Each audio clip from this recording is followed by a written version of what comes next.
It was just past 6 p.m. when Jayden Carter zipped up his navy hoodie, slung his worn-out backpack over one shoulder, and waved goodbye to his friends outside the school gym. The concrete still echoed with the sound of bouncing basketballs and sneakers squeaking, but practice was over, and Jayden, just 14 years old, was ready to go home. He was hungry, not just for dinner, but for the future, for everything ahead of him. College, the NBA, or maybe even being a coach one day. His mother always said he was a quiet dreamer, the kind of boy who carried whole worlds in his silence.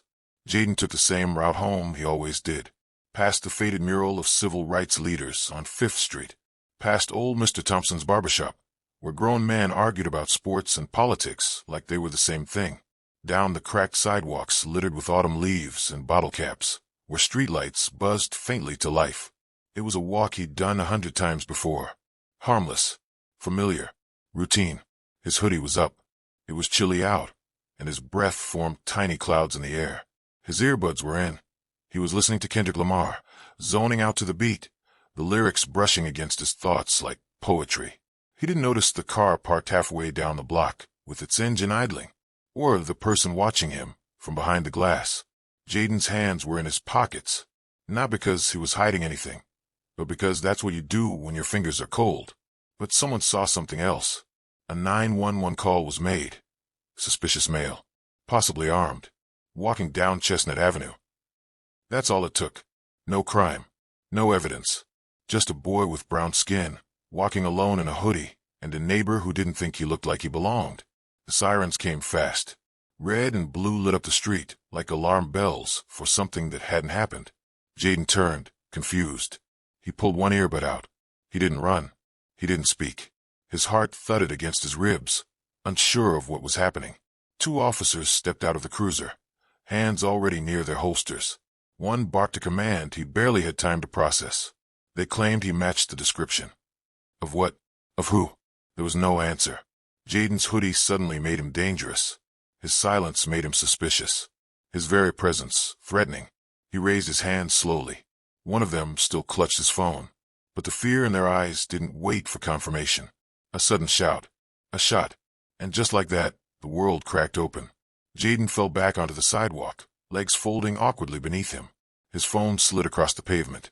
A single earbud dangled from his hoodie string, still playing music no one would ever hear again. By the time Elaine Carter, his mother, got there barefoot, having sprinted from home after hearing the sirens and seeing the lights, everything was over. She screamed his name. Once, twice, over and over, as if that might bring him back. But Jayden didn't move. His hoodie was still on. His backpack still zipped. His whole life packed away in silence. The officers said he resisted, that he made a furtive movement, that he posed a danger. But the only thing Jayden had in his hands was his phone. The only thing he was carrying was potential. No weapon, no threat, just a child walking home. Neighbors gathered. No one spoke. No one moved. The air felt heavier than ever, as if it knew that another innocent life had been taken, another mother left broken. Jayden never made it home. His walk, his simple, everyday walk, was cut short by fear, by prejudice, by a system that refused to see the humanity in his eyes. And that's where the story begins. Not with the sirens, not with the bullet, but with a boy who just wanted to go home, and never got the chance. The moment Elaine Carter saw the flashing lights from her kitchen window, something in her soul tore. She didn't know why, but mothers don't need explanations. They feel it, like a storm tightening around the heart. She dropped the dish she was washing, didn't bother grabbing her shoes, and ran. Down the block, around the corner, each step a prayer, each breath a denial. And then she saw him, Jayden, her baby, her only son, lying on the concrete just a few houses away. His hoodie stained, his eyes wide open, empty. Her knees buckled. A scream poured out of her lungs, raw and primal, something even she didn't recognize as her own voice. The officers tried to hold her back. One of them shouted, "Ma'am, stay back. The scene isn't clear." But she pushed through, fell to the ground, held his hand. It was still warm. For a second, she believed maybe he was just unconscious. Maybe they were wrong. But she knew better. He didn't do anything. She sobbed, rocking back and forth, cradling him like she did when he was 5 and scared of thunder. He was coming home. He was just coming home. By then, phones were recording. Neighbors were whispering. The word mistake hung in the air like a curse nobody wanted to say out loud. But then came the spin. The officer's voice over the radio was calm, calculated. Suspect matched a prior burglary description. Reached into his waistband. Feared for officer safety. Suspect. Not child. Not student. Not son. Not Jayden. Within minutes, media reports parroted the language. Teen fatally shot during police encounter. They didn't show his basketball trophy from last month. They didn't mention he was on the honor roll. Instead, they posted a grainy photo from 3 years ago. Jayden with a slightly mean mug, his hoodie up, as if that alone justified the bullet. Elaine heard the whispers. Why was he out so late? Was he part of a gang? Should have taught him better. As if her love hadn't been enough. As if her warnings hadn't echoed in their house for years. Jayden, she used to say, keep your hands visible. Don't talk back.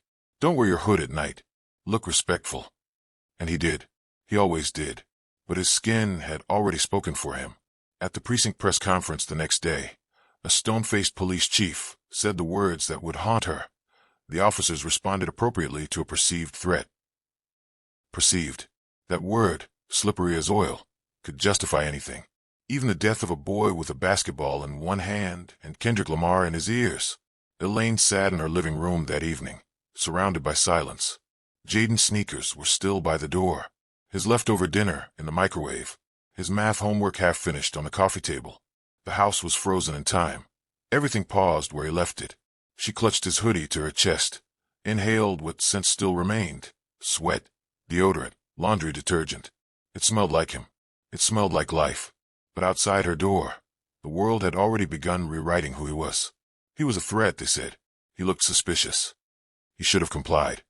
He moved too fast. He matched the description. He, always he. As if she wasn't there. As if she wasn't the one who carried him, raised him, taught him, prayed for him. As if her cry didn't matter. But it did. That cry, sharp and endless, would soon echo across the nation. Because what started on her street wasn't staying there. Jayden Carter wasn't a hashtag to her. He was a boy who loved strawberry Pop-Tarts, who played video games with his cousin, who held doors open for elders and dreamed of seeing the world. And they took him, not because of anything he did, but because of who they refused to see him as human. The courtroom wasn't designed for justice. It was built for performance. Clean lines, shiny floors, that oversized American flag watching everyone like a cold, indifferent god. Jayden Carter sat near the front, eyes locked on the officer who had pulled the trigger. His uniform was replaced by a tailored navy blue suit. His face was clean-shaven. His lawyer called him a respected veteran, a family man, a protector. No one in that room spoke of Jayden like he was any of those things. Elaine's hands trembled in her lap, gripping the edge of Jayden's favorite notebook, one he used to doodle in during long math classes. She had tucked it into her bag like a lifeline, as if holding on to a piece of him might steady her through the storm. But nothing could prepare her for what the prosecutor didn't say, what the defense did. He fit the description. The officer's attorney said, pacing theatrically. It was late. He had a hoodie pulled over his head. My client followed procedure. Procedure. That word again, as if her son's death was an unfortunate line in a manual. The defense showed surveillance footage, slowed down and zoomed in. They played again and again. A blurry figure, Jayden, walking, pausing, pulling out his phone. The officer shouted a command, and within seconds, a shot rang out. The lawyer paused the clip right before the moment of impact and turned to the jury. Tell me, what would you have done? You have a split second. Would you risk your life?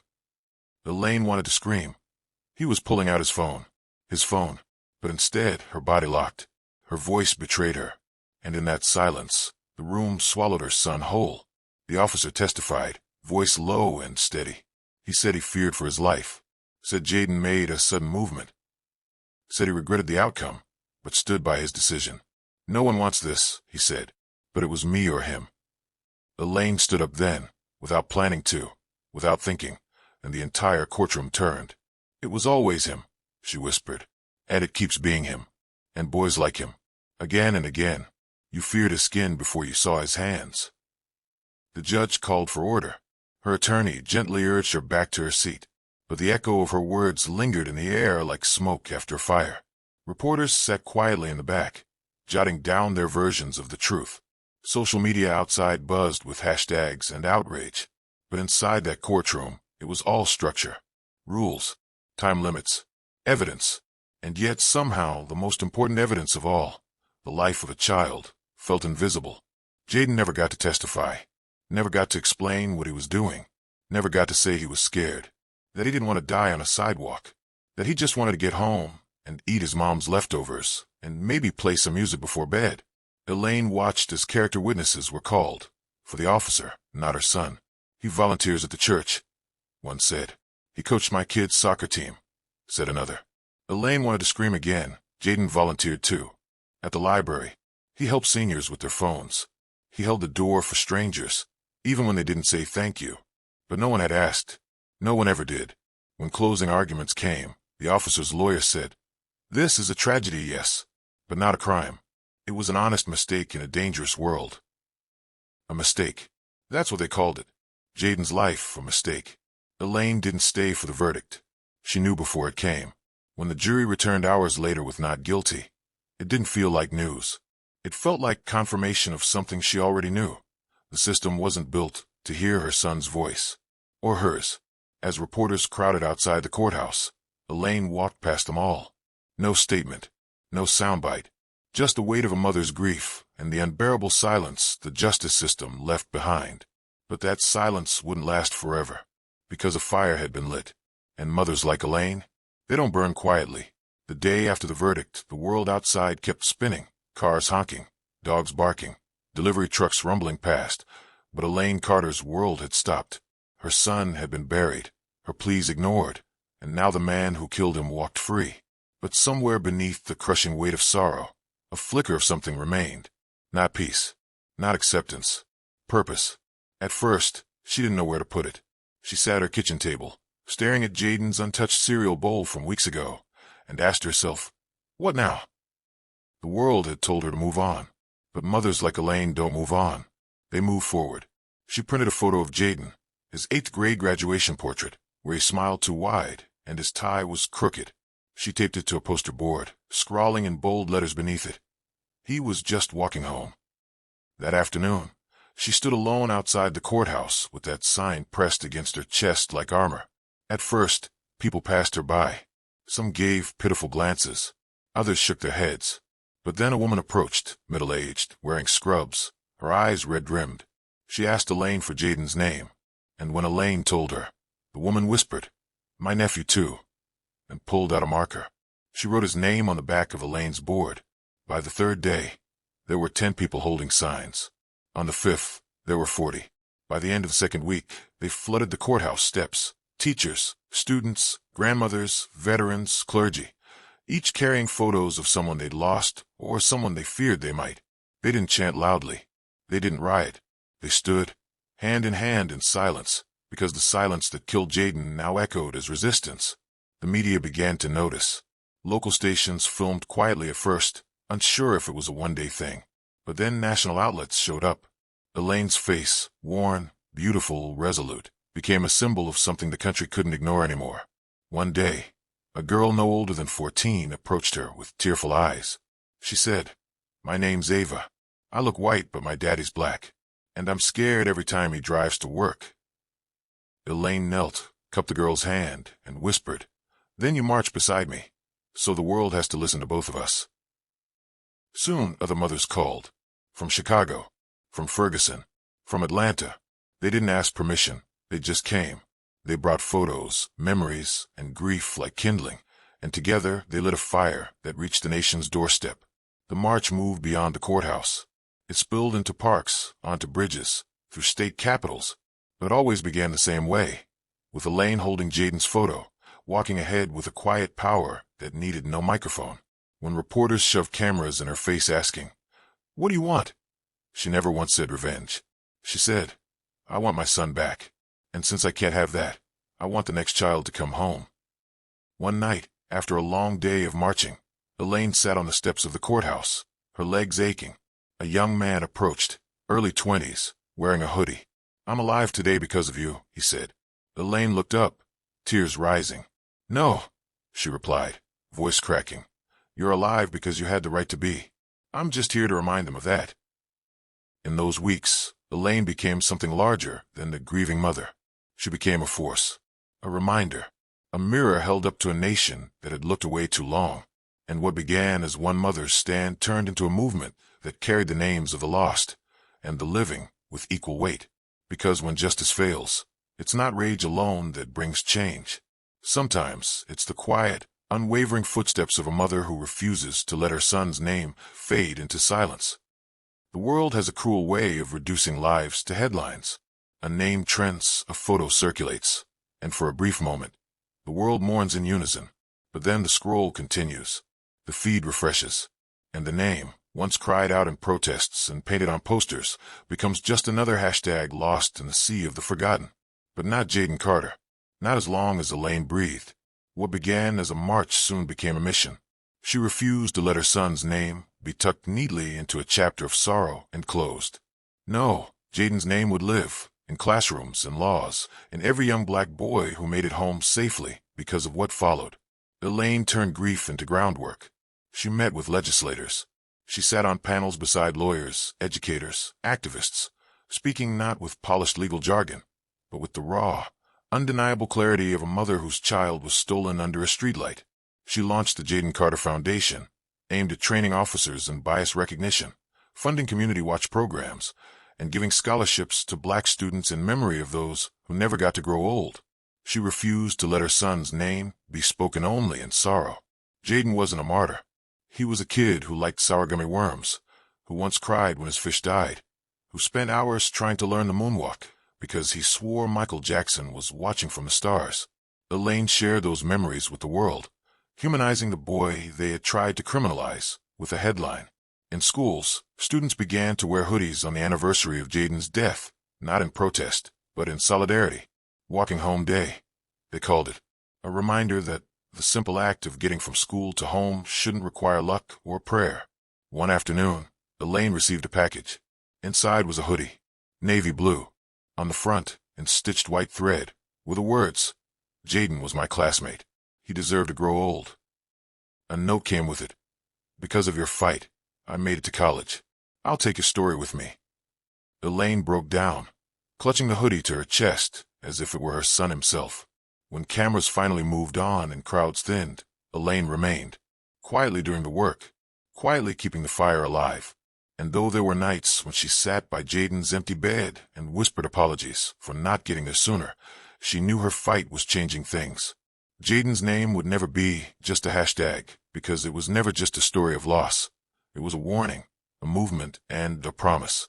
And Elaine made sure the promise was kept. The town that once branded her son a threat now held a candlelight vigil every April in his name.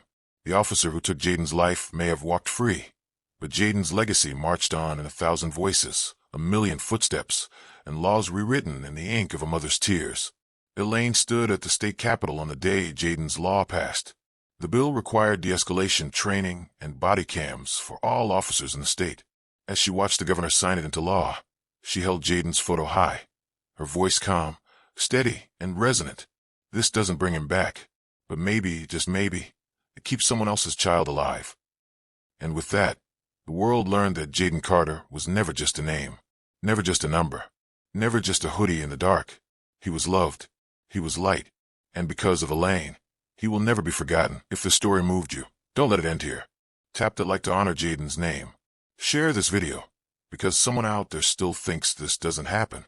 And subscribe for more untold truths that need to be heard, because silence is never justice.